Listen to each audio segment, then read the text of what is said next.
안녕하세요. 오늘도 사연살롱을 찾아주셔서 감사합니다.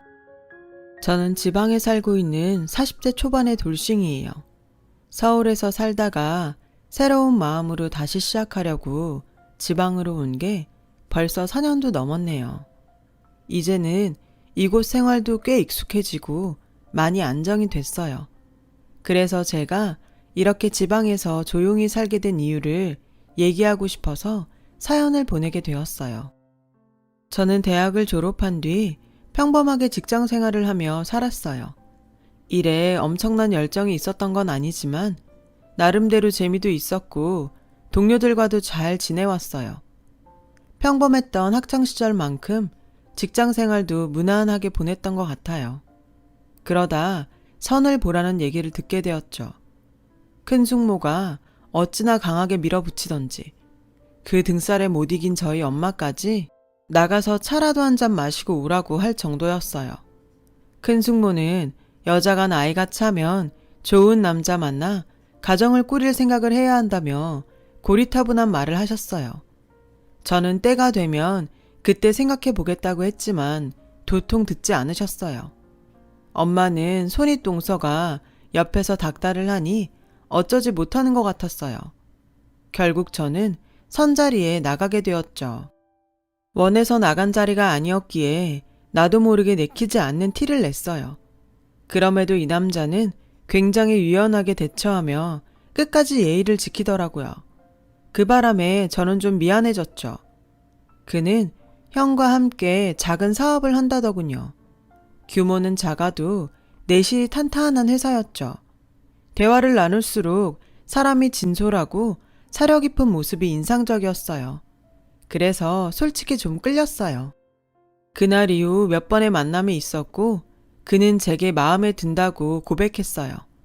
내심 마음이 있던 저로서는 마다할 이유가 없었죠. 그렇게 우린 본격적으로 사귀게 됐어요.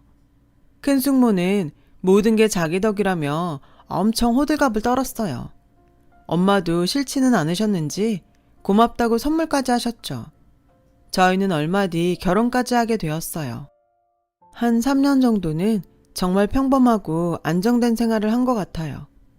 그러던 어느 날 갑자기 문제가 터졌어요. 남편이 하얗게 질린 얼굴로 집에 와서는 그러더군요. 어떡하지? 문제가 생겼어. 형이 수금한 돈을 들고 잠수를 탔어. 그럼 어떡해? 아이 가지려고 전원주택으로 이사까지 했는데 회사가 많이 어려운 거야? 집 때문에 은행에서 대출도 꽤 받았는데 회사가 어렵다고 하니 걱정이 됐어요. 남편은 경찰에 실종신고까지 냈지만 끝내 아주버님은 나타나지 않았고 회사는 결국 부도가 나고 말았어요. 아주버니의 실종신고를 하는 과정에서 알게 된 건데 남편과 아주버니는 이복 형제였더라고요. 시어머니가 시아버지와 사별을 한 후 아들이 있는 집에 재혼한 거더라고요. 그래서인지 시어머니는 아주버니에 대한 원망이 말도 못했어요. 남편도 마찬가지였고요. 하지만 문제는 지금부터가 시작이었죠. 경찰에선 아직도 아주버니 못 찾았대? 얼마나 더 기다려야 되는 거야? 사라지신 게 벌써 몇 달째냐고. 당신은 정말 회사 재정에 대해 모르고 있었던 거야? 직원들이 퇴직금 달라고 아우성인데 이러다가 빈털터리라도 되면 어떡해? 무슨 방법 없어? 형이 갈 만한 데는 경찰한테 다 알려줬고 은행이랑 마을 금고도 다 돌아다녀 봤어. 형이니까 믿고 맡긴 건데 이렇게 해먹고 숨어버릴 줄은 몰랐지. 최악의 경우 이 집도 팔아야 될지 몰라. 남편은 체념한 듯 말했어요. 그런 남편을 보니 이제는 정말 도리가 없다는 걸 알겠더라고요. 아무리 그래도 우리 집은 안 되지. 비관적으로만 생각하지 말고 뭔가 방법을 찾아봐. 결국 남편과 저는 싸움을 하고 말았어요. 결혼하고 제일 크게 싸운 날이었죠. 우리 부부는 서로 목소리를 높이고 싸우다 물건까지 집어 던지고는 결국 각방을 쓰게 되었어요. 수입 없이 마이너스 통장을 쓰고 있어서 불안한 마음에 더 그랬던 것 같아요. 그리고 얼마 뒤 저는 임신 사실을 알게 되었어요. 벌써 3개월째였어요. 아이가 생긴 게 기쁘기는 했지만 대놓고 좋아할 수만은 없었어요. 그런데 남편은 못마땅한 눈치더라고요. 당신, 아이가 생겼는데 기쁘지도 않아? 아무리 상황이 이래도 그렇게 기다리던 아이인데 너무한 거 아니야? 꼭 그렇게 싫은 티를 내야겠어? 참다 못한 저는 남편한테 화를 냈어요. 그럼 이 상황이 어떻게 좋아해? 당장 살 길이 막막한데 당신도 제발 정신 좀 차려. 그래도 우리 애는 아무 잘못 없잖아. 그렇게 막막하면 집에만 있지 말고 다른 일이라도 좀 찾아봐. 회사 그렇게 되고 당신은 뭐 했어? 돈 한 푼 안 벌고 방에만 틀어박혀서 세월만 까먹고 있었잖아. 그런 모습 보는 거 나도 정말 미치겠어. 이렇게까지 말하는데도 남편은 더 이상 아무 일도 하기 싫은 사람처럼 방에 틀어박혀서 술만 마셔댔어요. 저라도 나서서 뭔가 해야겠다는 생각에 여기저기 일자리를 알아봤지만 경단녀에 임신까지 한 저에게 일자리를 주는 곳은 없었어요. 그러는 사이 저와 남편은 눈만 마주치면 싸우게 됐고 시어머니까지 찾아와 저를 나무라시더라고요. 너는 남편한테 힘이 되지를 못할 망정 맨날 괴롭히고 잡아먹을 것처럼 구냐? 따지고 보면 너한테도 문제가 있어. 네가 나처럼 기술이 있었으면 왜 직장을 못 구했겠니? 시어머니는 당신이 과거 종합병원 수간호사였다며 자랑하곤 했었거든요. 그런데 저와 남편의 불화가 길어지니 매일 찾아와 귀에 박히도록 그 소리를 하는 거예요. 어머니, 제가 어머님처럼 간호사였대도 임신 중에는 직장을 구하기가 힘들어요. 누가 곧 애 낳으러 갈 사람을 쓰겠어요. 그러니까 저한테 이러실 게 아니라 저 사람한테 일하러 나가라고 하셔야죠. 어떻게 뱃속에 아이 가진 저한테 일 안 나간다고 뭐라고 하세요?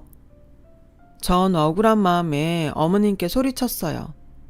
이 일로 시어머니는 펄펄 뛰셨고 저는 남편과 또 싸우게 되었죠. 결국 두 집안이 만나서 결단을 내는 분위기가 되었어요. 집에 오신 엄마는 남편을 보자마자 한 소리 하셨죠. 자네한테 실망이 이만저만이 아니야. 가장으로서 책임감을 가지고 극복해도 모자랄 판에 이게 뭐하는 짓인가? 홀몸도 아닌 애한테 돈 벌어오라고 등 떠밀 일이냔 말일세. 이러고도 맨날 술에 쩔어 살 겐가? 자네는 나중에 자식을 어떻게 보려고 그러나? 부끄럽지도 않아? 그러자 시어머니가 끼어들었어요. 내 아들이 일부러 그랬습니까? 얘는 속이 오죽하겠어요. 아무리 사위여도 자식이나 진배 없다는데 어떻게 그렇게 모진 말씀만 하십니까? 그런 말 한다고 상황이 나아집니까? 만나자마자 물 마시기 전부터 이게 뭐랍니까? 마음이 힘들고 불안할 때 힘이 돼주지는 못하고 이렇게 옆에서 긁어대니 누가 버팁니까? 하긴 이렇게 속만 벅벅 긁어대는 거 누구한테 배웠겠어요. 시애미가 있는데도 남의 아들한테 할 소리 못할 소리 다 하는데 지 남편한테 평소에 얼마나 짜증나게 했을 거야. 라고 했고 엄마는 지금 제가 뭘 보고 좋은 말을 하겠어요. 저 방 좀 보세요. 저게 사람 사는 방입니까? 돼지우리지. 저런 정신 상태로 앞으로 뭘 하겠어요. 그래놓고 남의 딸 탓하시는 건 경우가 아니죠.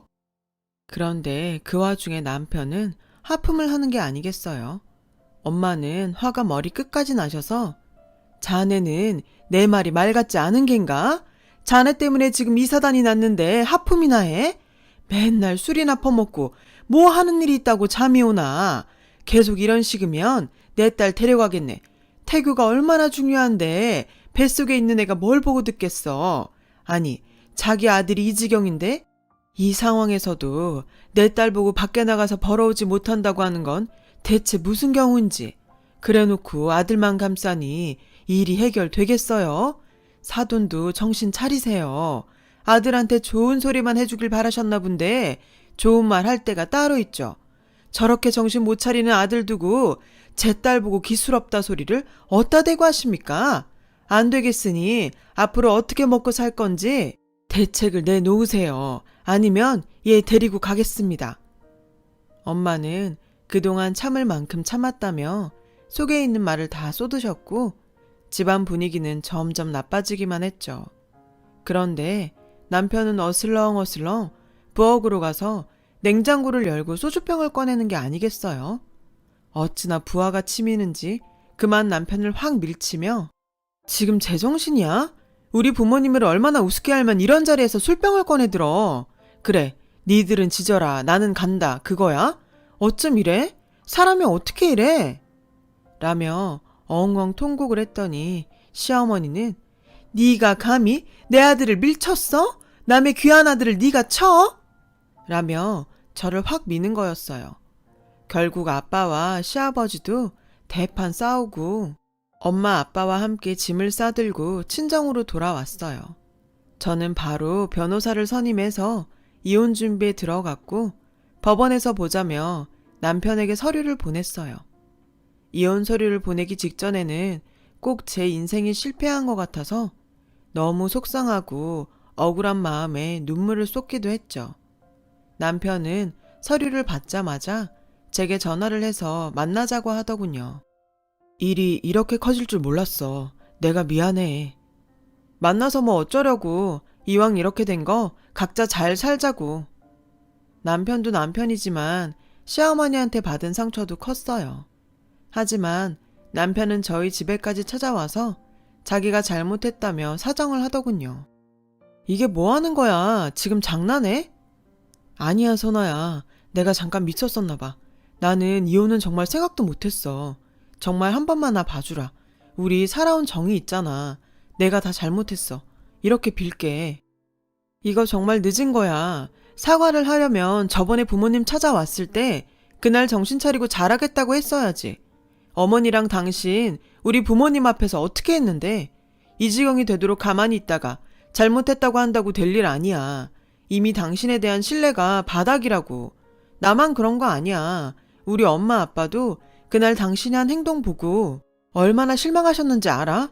진작에 정신을 차렸어야지. 일이 다 터진 다음에 이러면 다시 산다고 해도 어디 편하겠냐고.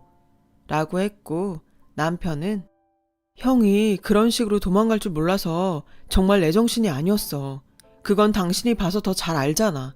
그러니까 한 번만 다시 기회를 줘. 당신 말대로 내가 정신 차릴 수 있게 시간을 줘. 라며 무릎을 꿇더군요. 그 모습을 보니 저도 마음이 혼란스러웠어요. 원래 나쁜 사람도 아니었고 잘 되던 사업이 이복형 때문에 갑자기 무너졌으니 힘든 것도 이해는 했지만 이혼 준비 중에 남편과 시어머니가 보여준 정 떨어지는 태도는 정말 상상 이상이었으니까요. 남편은 자기가 정말 정신이 나가서 그랬다며 매일 찾아와서 무릎을 꿇고 빌었고 저도 마음이 약해졌어요. 당신이 정 그렇다면 우리 부모님 의견도 들어볼게. 부모님이 이해하신다면 나도 다시 생각하고.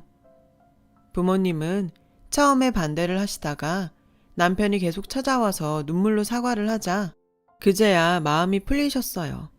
남편은 엄마가 말한 대로 앞으로 어떻게 살 건지 계획서와 앞으로 잘하겠다는 각서를 썼고요.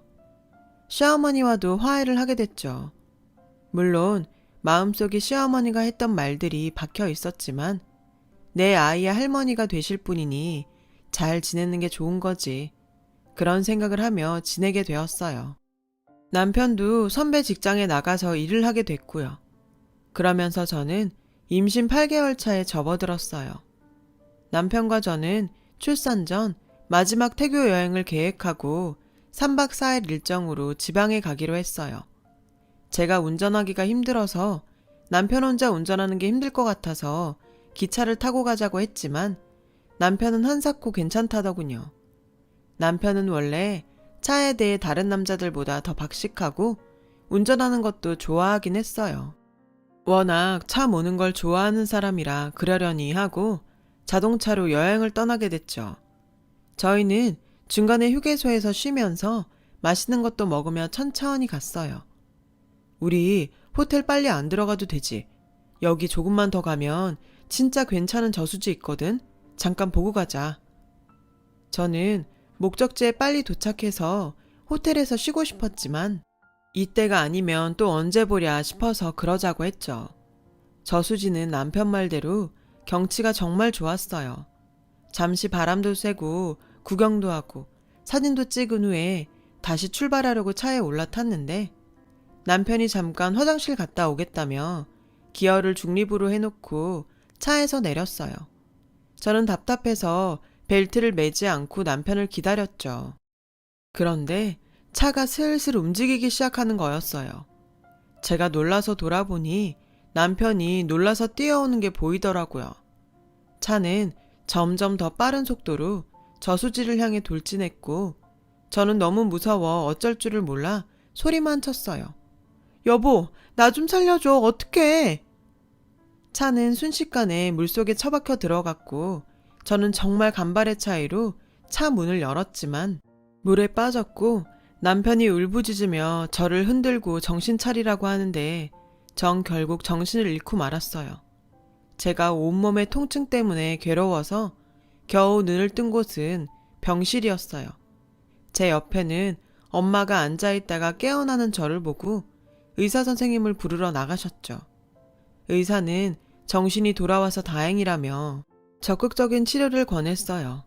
저는 뭔가 몸에 이상을 느껴서 무거운 몸을 애써 일으켜봤죠. 나 뭐가 이상한데? 내 배가 왜 이래? 우리 아기 어떻게 됐어? 아기는 먼저 세상을 떠났어. 엄마 말에 저는 제정신이 아닌 것처럼 엄마를 붙잡고 울부짖었어요. 그러자 남편이 시어머니와 들어와서 선아, 정신 차렸다고 해서 왔어요. 미안해. 내가 너무 부주의하게 자리를 비워서 이런 일이 생겼어. 그래도 당신이 무사해서 정말 다행이야. 아이는 다시 가질 수 있으니까 너무 힘들어하지 마. 라며 저를 위로했죠. 어머니는 예전에 간호사여서 자기가 더 잘 돌볼 수 있다고 엄마 보고 들어가시라고 했지만 엄마는 아무리 그래도 어떻게 사돈에게만 맡기냐고 하셔서 두 분이 번갈아가며 제 옆에 있기로 하셨어요. 남편은 엄마에게 제가 출발 전에 차를 다시 점검했어야 했는데 바빠서 그러질 못했어요. 자동차 사고는 보험 처리될 거고요. 혹시 차에 결함이 있던 건 아닌지 저도 민원이라도 제기하려고요. 선아 말대로 기차를 타고 갔어야 되는데 정말 죄송합니다. 라고 했고 엄마는 자네가 사고 날 줄 알고 그런 것도 아닌데 어쩌겠나. 자네도 많이 놀랐을 텐데 들어가서 좀 쉬게. 라며 남편을 다독였죠. 저도 아이를 잃어서 슬프지만 충격받았을 남편이 걱정돼서 집에 가서 눈 좀 붙이라며 돌려보냈어요. 저는 엄마와 시어머니의 극진한 보살핌으로 조금씩 회복하고 있었어요. 어느 날 어머니께서 너무 걱정 마라. 아파서 그런 거니까 곧 괜찮아질 거야. 잠이 오면 마음 놓고 푹 자야 얼른 낫지? 라고 하시는데 저에게 악독하게 퍼붓던 시어머니가 아니더라고요. 그래도 한 번씩 잃어버린 아이가 떠오르고 울다가 지치곤 했어요. 저를 위해 고생하시는 시어머니와 엄마에게 걱정 끼치기 싫어서 앞에서는 괜찮은 척 했지만 두 분이 자리를 뜨고 없을 땐 베개에 얼굴을 묻고 펑펑 울었어요. 차라리 나도 그때 같이 죽을 걸 하는 생각도 많이 했죠. 그러던 어느 날 병실에 저 혼자 있을 때 보험조사원이라는 남자분이 찾아오셨어요. 정선아 씨 되시죠? 자동차 저수지 사고 때문에 왔습니다. 몇 가지 여쭤보고 싶은데 괜찮을까요? 저한테요? 그 차는 제 남편의 이름으로 되어 있는데 왜 저한테 오셨어요? 그러자 조사원은 실은 저희가 조사를 하다가 정선아 씨가 남편분이 수령하는 생명보험을 드셨다는 걸 알게 됐거든요. 저희가 저수지를 직접 가봤는데 좀 미심쩍은 부분이 있었어요. 블랙박스 녹화도 안 되어 있던데 그건 알고 계셨어요? 생명보험은 결혼하기로 한 다음 남편이랑 같이 드렸어요. 블랙박스는 물에 들어가서 고장난 게 아니었나요? 저는 좋지 않은 예감에 가슴이 두근거리기 시작했어요. 네, 방수 처리된 거였고 고장이 나도 어느 정도 복구가 됐는데 녹화가 아예 안 됐더라고요. 정말 죄송한데 혹시 남편한테서 뭔가 미심쩍은 부분이 없으셨나요? 남편이 화장실 간다고 내렸는데 그리고 좀 있다가 차가 굴러가기 시작했어요. 정말 뭔가 이상한 건가요? 그럼 저한테 확실히 알려주세요. 제가 사정을 하자 보험조사원은 저수지에 저희 차를 세운 곳을 가봤는데 아주 미세하게 경사가 아래로 내려가는 지점이었다는 거예요. 저는 온 몸이 덜덜 떨리기 시작했어요. 그 말이 사실이라면 남편은 일부러 중립 기어에 놓고 내린 거니까요. 저희도 계속 조사를 하고 있으니까 혹시 이상한 점이 발견되시면 저한테 바로 연락 주세요. 라며 보험조사원은 저에게 몸 조심하라며 신신당부를 했고, 저는 머릿속으로 남편과 시어머니에 대해 다시 한번 정리해봤죠. 그러다가 제가 시어머니가 오실 때 유난히 졸리다는 걸 깨달았어요. 갑자기 간호사였던 시어머니가 무섭게 느껴졌어요. 나 모르게 뭔가 저지르고 있는 건 아닐까 하는 생각이 드니 두 사람의 모든 행동이 다 의심스러웠어요. 저는 맨날 울기만 할 게 아니라 진실을 알기 위해서라도 정신을 바짝 차려야겠다고 마음 먹었어요. 그리고 남편과 시어머니가 같이 오는 날이 됐어요. 저는 남편이 주는 물을 마시려다가 혹시나 하는 생각에 마시는 척만 하고 누워서 슬쩍 눈을 감았죠. 그랬더니 남편 목소리가 들리더군요. 의사가 검사하자고 하면 골치 아플 것 같은데. 그건 걱정 마. 엄마가 알아서 할게. 어차피 잠이 계속 늘었으니 다른 기저질환이 있다고 해도 이제 의심하지 않을 거야. 라고 시어머니가 말하자 남편은 그럼 오늘 양을 확 늘려 라는 거였어요. 저는 너무 이상한 예감이 들어서 눈을 떴어요. 시어머니가 제 링거에 무슨 주사약을 넣으려고 하더라고요. 저는 너무 놀라서 살려주세요. 여기 사람 죽어요. 라고 소리쳤고 남편은 그런 제 입을 틀어 막았어요. 저는 이대로 죽어선 안 된다는 생각에 발버둥을 쳤고 그 바람에 링거가 쓰러지고 시어머니는 주사기를 놓쳤어요. 남편이 어찌나 세게 입을 틀어 막았는지 숨이 막혀서 어쩔 줄을 모르고 있는데 마침 엄마가 들어오셔서 그 광경을 보게 됐어요. 이게 지금 뭐 하는 겐가? 사돈은 지금 뭐 하세요? 그 주사기는 뭐예요? 여기요! 여기 누가 좀 빨리 와주세요!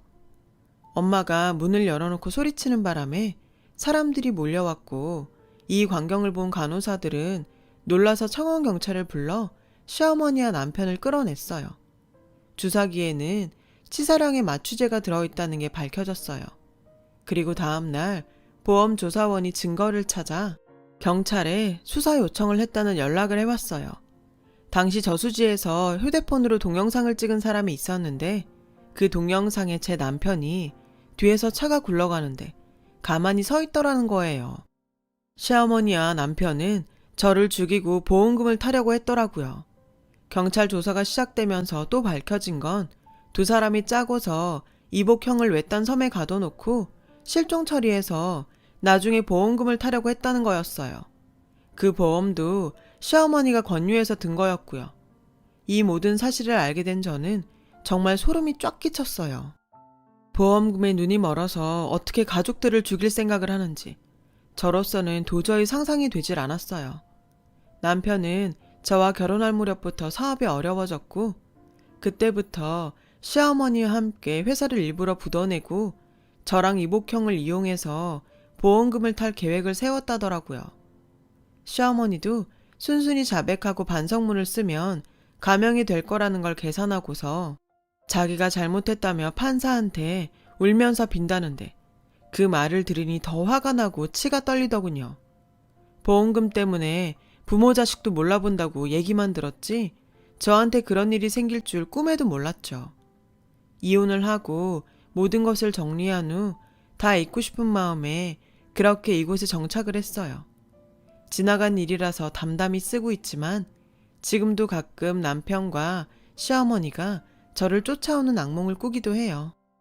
제가 그 차 안에서 벨트를 매고 있었다면 차 문을 열고 나오지도 못했겠죠.